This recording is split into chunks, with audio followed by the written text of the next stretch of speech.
Many years ago, I got into MMA, Brazilian Jiu-Jitsu, and long distance running all around the same time. And as I was building up to my first marathon, the mountain marathon in Hillbilly half in Capitol Forest here in my home state of Washington State, I began practicing visualizing crossing the finish line. I got really good at that. And while doing this visualization practice, I was also training in Brazilian Jiu-Jitsu. And one night while training, and I was about 125 pounds then, just like I am now, I was rolling with a guy who was around 250. And this guy was always trying to hurt me and was especially going hard that day. I had him in guard, and as we were rolling, two other big 200+ pound guys rolled over near us, and one of them slammed his knee down into my head with full force. And I made a decision at that moment to ignore the pain because I knew if I flinched, the guy I was rolling with would take advantage and try to hurt me. And I remember looking up into my professor's eyes because he saw it happen.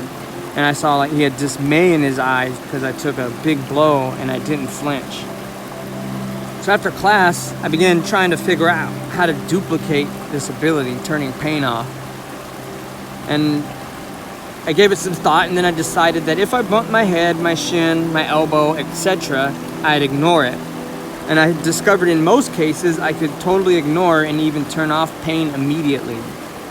And then on the occasions I couldn't turn it off immediately, I could take a few deep breaths and relax the pain away with every exhale.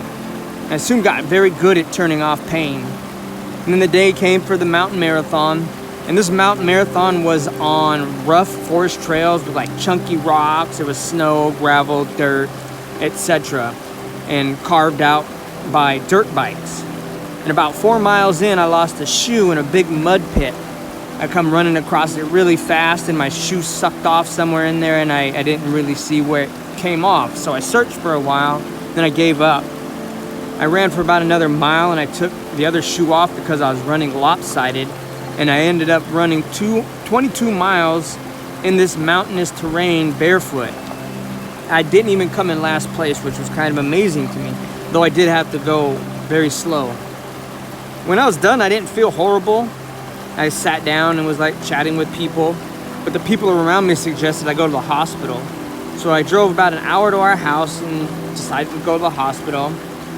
And after they cleaned it up, I had run one heel down to the bone, and much of my feet were greatly damaged. There's scar tissue all over my feet to this day, though it is slowly over the years healing up. It's nearly frostbitten and just ground down by all the jagged things on the course. They cleaned it up and sent me to a specialist, and I wasn't able to walk the next day or even for the next 2 months.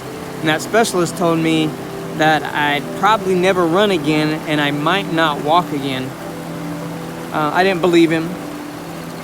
And so as I lay there at home, I continued like shadow boxing from MMA, like from my back, and doing various crunches until I could get to my feet. And when I could get to my feet, I couldn't go far, so I would just shadow box without any footwork. And then I added incremental, technicality of footwork. And during this time, I was going through a bad divorce where my ex was doing anything she could do to keep the kids from me. But I'd crawl to my car, drive to see the kids, pick them up, crawl back to the door, or my oldest son would carry me, and I'd drive home.